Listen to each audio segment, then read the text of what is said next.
दोस्तों, एक लड़की के पिता उसे उस समय छोड़कर इस दुनिया से विदा हो जाते हैं जब उस लड़की की उम्र महज 3 साल होती है। उसके बाद जो अड़ोसी पड़ोसी होते हैं उसकी माँ की शादी किसी और लड़के के साथ में कर देते हैं और फिर यहाँ पर धीरे धीरे समय बीतने लगता है। वो लड़की जवान हो जाती है, शादी योग्य हो जाती है और उसकी शादी के लिए एक लड़का तय कर दिया जाता है। दोस्तों, जब यहाँ पर सेहरा उठाकर देखा जाता है तो ये लड़की चीखने लग जाती है, चिल्लाने लगती है। वो सामने जो शख्स होता है वो कोई और नहीं होता, इसका सौतेला पिता होता है। दोस्तों, इस बेटी की शादी उस पिता से हो जाती है जिसने 3 साल के बाद से इसे अपनी बेटी की तरह पाला था और आज उसकी शादी यहाँ पर इस तरह से हो रही। जो लोग बाग भी वहाँ पर थे वो भी कुछ नहीं कर पाते और इस लड़की की मर्जी के खिलाफ उसकी शादी उसके सौतेले पिता से हो जाती है। दोस्तों, लोग बाग इसे प्रथा कहते हैं कि ये यहाँ की प्रथा है।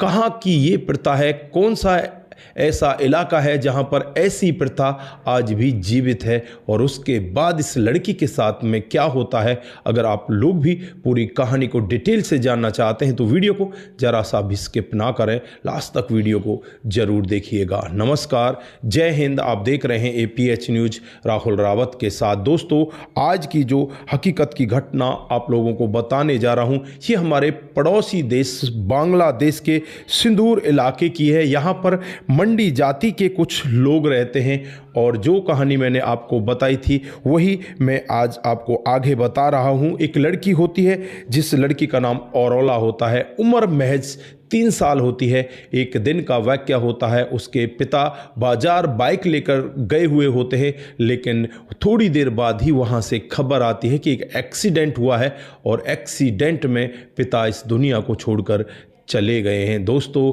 इसकी माँ और बेटी दोनों बिल्कुल टूट से जाते हैं और यहाँ पर ये रोने लगते हैं, रोते हैं, बिलखते हैं। उसके बाद जो अंतिम क्रियाक्रम की विधि होती है उसके हिसाब से उसे अंतिम विदाई दे दी जाती है और फिर यहाँ पर कुछ ही समय और बीतता है।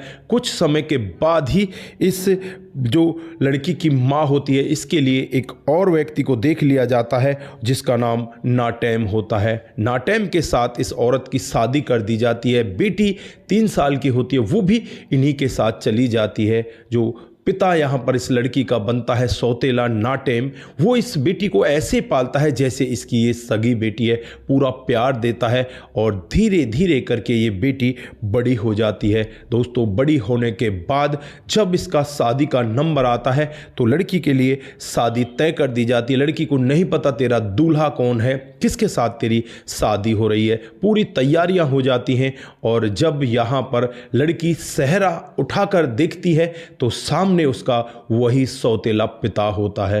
दोस्तों, जब वो अपने पिता को इस तरह से देखती है तो वो चीखने लगती है, चिल्लाने लगती है, पिता से कहने लगती है, पिताजी तुम कर क्या रहे हो, मैं तो तुम्हारी बेटी हूँ, तुम मुझसे भला शादी कैसे कर सकते हो। तो यहाँ पर पिता कहता है कि तुम्हारी शादी तो तभी हो चुकी थी जब तुम्हारी माँ को मैंने अपनाया था। दोस्तों, दरअसल ये बांग्लादेश के अंदर मंडी प्रजाति के जो लोग होते हैं उनके अंदर ये प्रथा बहुत पहले से चली हुई है।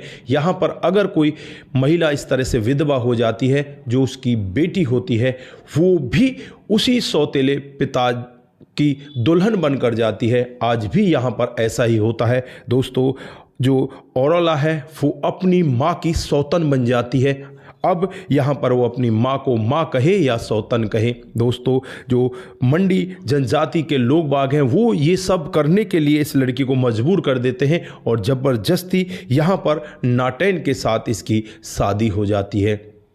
दोस्तों, उसके बाद जो सारा काम होता है, सुहागरात और भी जो यहाँ पर इनके क्रियाकलाप होते हैं, जो भी इनकी रस्में होती हैं वो सारी निभ जाती हैं। लेकिन इस सब के खिलाफ ये लड़की खड़ी हो जाती है और बांग्लादेश सरकार को ये सब बताने के लिए तैयार हो जाती है कि जो ये प्रथा चली हुई है ये बिल्कुल गलत है, मैं इस प्रथा को नहीं मान सकती, मेरी ज़बरदस्ती शादी कराई गई है। दोस्तों, उसके बाद सोशल मीडिया के जरिए, टेलीविज़न के जरिए, अखबारों खबरों के जरिए ये मामला पूरे देश में फैल जाता, देश ही क्या आसपास के सभी तमाम देशों में फैल जाता है। चारों तरफ इस जो जनजाति के लोग हैं इनके खिलाफ लोग सड़कों पर आने लगते हैं, कहने लगते हैं कि ये प्रथा खत्म होनी चाहिए, इस प्रथा को बिल्कुल सिरे से खारिज कर देना चाहिए। ऐसी कोई प्रथा होनी ही नहीं चाहिए जिसमें ऐसा हो कि एक सौतेला पिता अपनी बेटी के साथ में शादी करे। दोस्तों, अब ये बांग्लादेश सरकार के हाथों में है कि आगे होने वाला क्या है, ये प्रथा खत्म होगी या नहीं होगी। कहने का यहाँ पर उनका मतलब तो यही है, वो लोग यही कह रहे हैं कि इस प्रथा को जल्द से जल्द ख़त्म कर दिया जाएगा, आगे कोई ऐसी प्रथा नहीं रखी जाएगी जिससे इस तरह से किसी को यहाँ पर अपनी इच्छा के विरुद्ध में जाकर शादी करनी पड़े। तो दोस्तों, यहाँ पर आप लोग सोच सकते हैं, एक सगा पिता जो होता है उसकी बेटी और उसकी मौत हो जाए तो उसके बाद अगर वो दूसरी जगह बेटी चली जाती है तो जो उसका माँ का पति होता है क्या वही उसका पति होना चाहिए? ये सही है?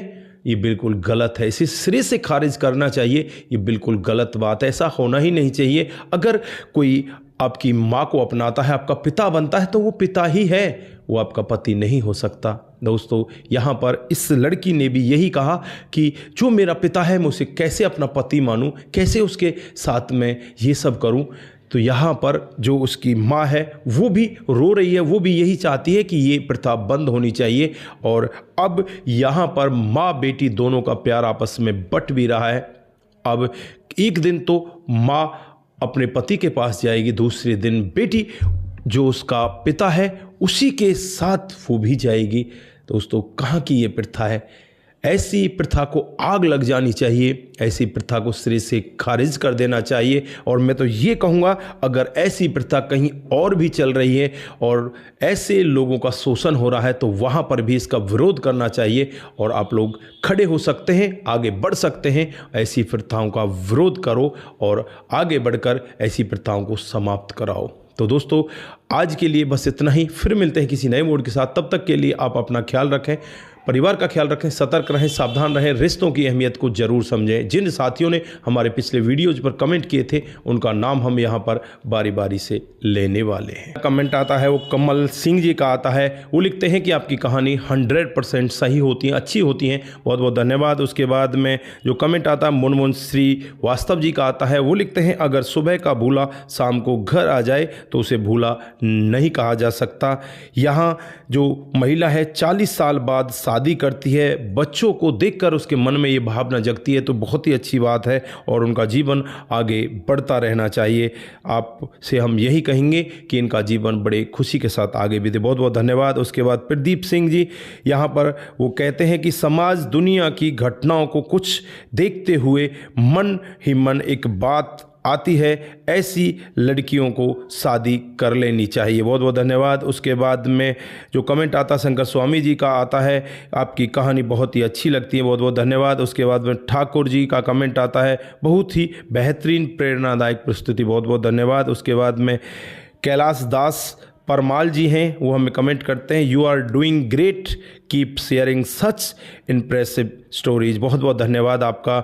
उसके बाद में कुमार केसी जी हमें कमेंट करते हैं, जय श्री राम जय शंभू, जय श्री राम जय शंभू। उसके बाद दिग्विजय सिंह जी का कमेंट आता है, बहुत बहुत धन्यवाद आपका। उसके बाद में शंकर स्वामी जी, आपकी कहानी बहुत ही अच्छी लगती है, बहुत बहुत धन्यवाद। मोनू जैन जी सुपर लिखते हैं, बहुत बहुत धन्यवाद। उसके बाद में बॉबी देवी जी हमें कमेंट करती हैं, आपका भी दिल की गहराई से बहुत बहुत धन्यवाद। राम गोसाई जी शानदार लिखते हैं, आपका भी बहुत बहुत धन्यवाद। सूरज डीईओ, राधे राधे भाई, very good story, I am Suraj from Fiji, जय हिंद सर, बहुत बहुत धन्यवाद। उसके बाद बिमला ग्रीफ जी हमें कमेंट करती हैं, आपका भी दिल की गहराई से बहुत बहुत धन्यवाद। आप सभी लोग इसी तरह से हमारे साथ बने रहें, इसी तरह से अपने कमेंट हमारे साथ में साझा करते रहें, सतर्क रहें, सावधान रहें, रिश्तों की अहमियत को जरूर समझें। नमस्कार, जय हिंद, जय भारत।